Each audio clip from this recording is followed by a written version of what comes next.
Hey, what's going on, everybody? Welcome back to Year of the Batman, and the two episodes from the 1960s episodes we're going over are The Devil's Fingers and The Dead Ringers. The title's not really good for this one. The Devil's Fingers kind of work because it's like a piano themed villain, but The Dead Ringers, I don't even know what they were going for with that one. That one was like, we need to rhyme something. So the villain of this week, there's two technically, but they're twins played by the same guy, Liberace. I've heard the name before. I just never knew who he was exactly. So I guess this is the guy. Um, so he's like a his name in this episode. It's like Chantel. So he's doing piano. Like him and Aunt Harriet are practicing together because he plays and she sings, which apparently like Aunt Harriet is described by everyone as this amazing singer. And the one time she does sing in the episode, it's like absolutely abhorrent. So he's playing the piano, and out of nowhere, these three women in Scottish outfits, and oh my word, they oh mercy, they looked good in those outfits, I will say. Oh man, and they had this like these ridiculously fake Scottish accents, but they had the kilts. They look good in those things. But anyway, I digress. So these three women just come into Wayne Manor, and they're like, "Hey, Chantel, we're gonna haunt you because we're ghosts." And yeah, and like there's no smoke or mirrors or anything. It's just three women, and they one has a set of bagpipes that like plays like a note that makes you fall asleep. So they make Alfred fall asleep and the Liberace guy fall asleep, and then they just leave. And like that's it. But what gets me most hopeful is uh, Police Commissioner Gordon and Chief O'Hara. They show up and they're like, "Oh man, we gotta. This is beyond us. We gotta call Batman and Robin." And Dick, he's out at a school trip, and Bruce, he's at a hunting trip. So Alfred's like, yeah, Master Dick and Master Bruce aren't here right now. And then uh, when they call the police line, Alfred excuses himself to like the other room. Or Commissioner Gordon at Bruce's house calls the Batman phone, and Alfred excuses himself to the study real quick to answer the phone and be like, yes, Batman and Robin are taking a much needed vacation, like a very rare vacation. I'm like, well, yeah, they deserve it. They're literally stopping criminals left and right, pretty much. And then Chief O'Hara's like, oh God, this is mean what I think it does. We're gonna have to solve a case without Batman and Robin, which gets my hopes up so high, which is so sad. Because the show's called Batman, and I'm looking forward to a non-Batman episode. I really wanted to see like the best of the best with Commissioner Gordon and Chief O'Hara, but sadly that's not to come, which we'll explain later. So they're on their own at the moment, and you find out that Chantel, he was the one who hired those ladies to come and scare him to make himself look innocent. And then you find he has a twin brother who is a criminal, and he's blackmailing Chantel um, to do crimes for him, and he takes like a 95% cut. And the reason for that was he performed at the White House, but his hand was hurting, so he used a player piano. So he's a fraud, and he like holds that over his head for his own reasons. So it's so he does like the crimes for him, and then this time he's like, well, what do I got to do to get out of your debt? I've been doing this for years. I want to get out. And he's like, well, if you give me $5 million, then that'll be the end of it. Um, so he's like, okay, fine. So there's a concert later that night. Batman and Robin are still not to be seen. So it's like all the police guards are on duty. They even got like machine guns and whatnot. I'm just thinking that's a bit overkill, but okay. I just find it funny. Like somebody's like, "There's the Joker." All right, we got him. So the three ladies show up. This time they're in like genie uniforms, like the belly showing, the flowing pants, the little hats. Oh my god, these women! I swear, this show and casting beautiful women, they they know what's up. Cause my god, so they do a little dance and they confuse a guard. And during this time, while Chantel's playing, he at a certain part he hits a note, and as soon as he hits that note, a big explosion behind the girls goes off, and then the police are distracted, and they wound up stealing like a whole bunch of like jewels and whatnot. Like they just robbed a random jewelry store. And here's kind of the part that like really makes me mad in the episode. So Batman during his hunting trip, he's listening to the radio, and he's like, that's odd. Chantel, he's like a world renowned piano man. How could he miss one note? Because the note he played was off key, like one single note. And then he calls Robin, he'd be like, all right, cancel your vacation. We got to go back in. And I'm just like, dude, what if he actually made a mistake? You would have made such an ass of yourself because Robin, he was with this one girl, and my boy. He had that the charisma set to 10. He was doing good. Then unfortunately, Batman cockblocked him. So they get back to Gotham City, and the criminals like Harry, the twin brother, like the evil twin brother, he finds out and he's like, "Girls, why don't you go and scoop out the Wayne Manor because that's our next target." And it's really weird. So the girls show up, and Bruce and Dick are like, "Oh wow, that's amazing! Look out there!" And they go to the window, and I mean, they literally just walk away, and then Bruce and Dick are like, "Where did they go? What happened?" I'm like, "You saw them walk away to the left. Like, what are you?"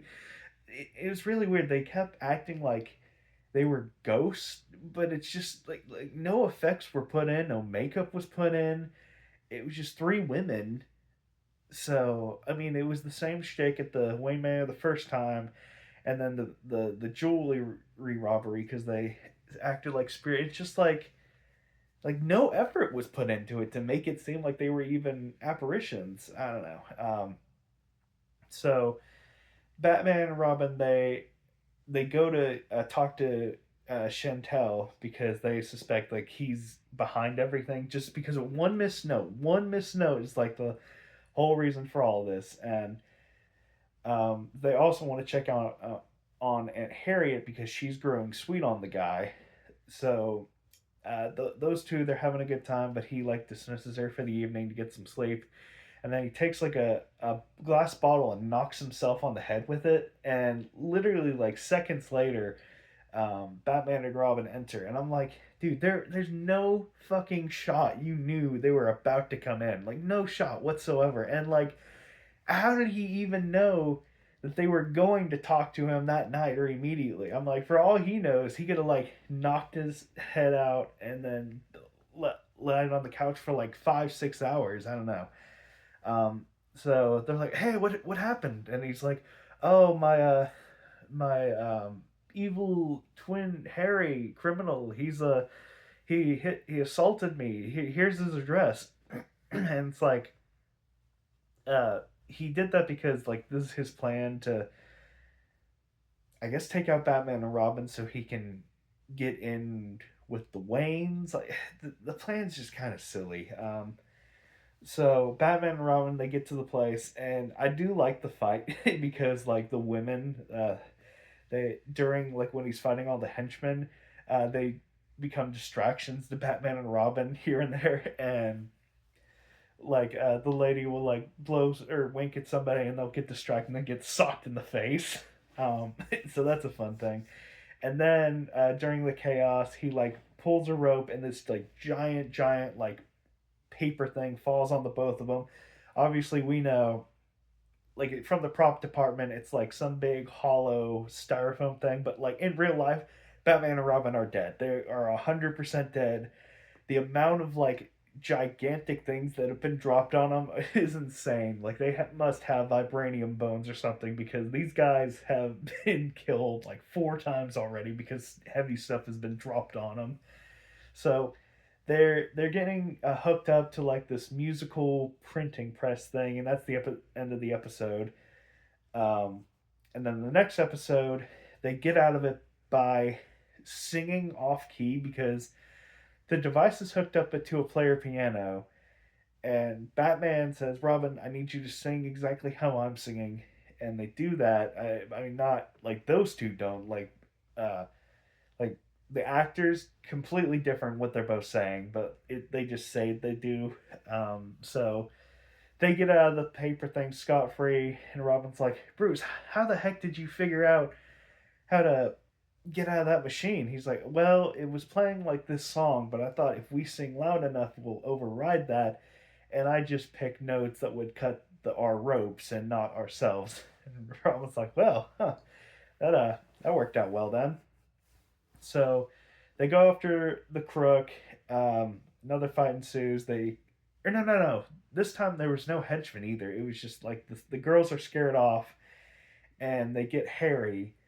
But Harry's immediately is released because he has a lawyer that's like, "Oh, there were no witnesses, and fuck you." And I'm just like, Batman and Robin are deputized by the city, and you tried to kill them. Like, this episode, it just kind of feels half baked, honestly. Um, so then you find out that Chantel he has a plan to marry marry Aunt Harriet because he wants to kill Bruce and Dick so they can have like have like all the assets from the Wayne Foundation and he take like 5 million and send it to his brother so he's free. So the girls, they're like, "What the hell? Well, what about us? We like crime. We don't want you getting out of it. We like what we do." So they knock him out, uh, Chantel, and then Harry replaces Chantel, and then Bruce and Dick also suspect that's the plan. So they stage like a fake death, completely unnecessary, really. Uh, and they don't really check on the bodies or anything. They just like fake this big explosion. And then the Chantel or Harry in disguise is with Aunt Harriet, and he's like, "Oh, why don't we do like a memorial concert tonight?" And she's like, "Yes, I'd like that." And he leaves and he kisses her on the hand, and she's immediately, "Alfred, I need some alcohol." He's like, "Oh, gosh, what's wrong, Aunt Harry?" And he's like, "I've been kissed by that man before, and that was not the man that kissed me. That is an imposter." And I'm just like, "Damn, Aunt Harriet, how freaking close are you with this guy?" Um, so it gets to them practicing later at his set. Uh, and that's when we hear Aunt Harriet sing. And I don't know if it's because she was grieving over the loss of Bruce and Dick, but it was rough. So he's like, "Oh yeah, is everything all right?" And then she's like, stick up your mitts." Like she pulls a gun on him. I'm like, "God damn, Aunt Harriet, fucking go, girl. She's no damsel here."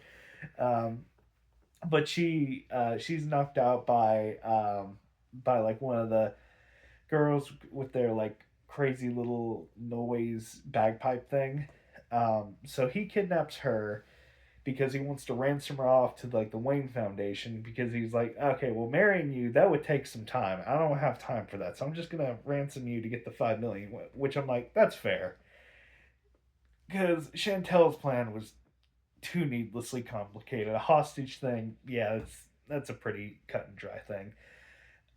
And another thing that pisses me off, so they get to the lair and open the box where Aunt Harriet's supposed to be, and then they like absolutely light it up, and I'm just like, you killed your hostage. What was the point of that? And out pop Batman and Robin with like a shield, and he's like, "Oh, we switched places with her when you got stopped for gas or something." And I'm just like, "No, you fucking didn't. You're this show's trying to piss me off now."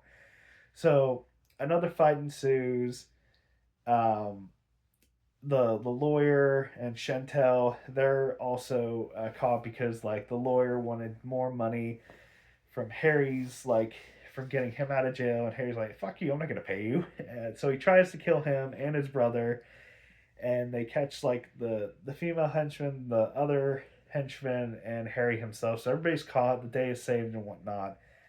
Um, and then there's a letter to Aunt Harriet from Chantel explaining like how he'll never be back again, or how he's going away for a long time and won't see her for a while, and it just like breaks her heart because she doesn't know he's a criminal. She just knows that he got he got like replaced, which is like super sad because like Aunt Harriet is such a sweet lady, and I'm just like give this poor girl a happy ending, guys. Come on, you can't do this to me.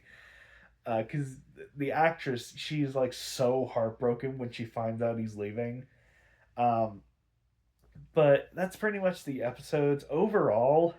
Kind of weak. I really really really wanted to see the police force actually handle a threat, and with this being like a guy we didn't even know, it was just some like criminal. Like I don't even think Chantel's in the comics. Don't quote me on that, but it just seemed like some random guy with some henchmen. I feel like the police force could have handled this one, and they didn't. And it just there were so many like plot holes in it and whatnot. So God, I don't know. The more I think about it, the more I do get mad. I mean, Aunt Harriet honestly carried this episode. Weirdly enough, she was probably the best part of it, especially when she pulled the gun on him. It's like taking matters into her own hands. But I don't know. There still was a lot of stuff that pissed me off. So I don't know. I think I'd probably have to rate this a 2 out of 7. In all honesty, because it was there, but it wasn't. It didn't hit the mark I wanted it to. But yeah, that's it. Bye.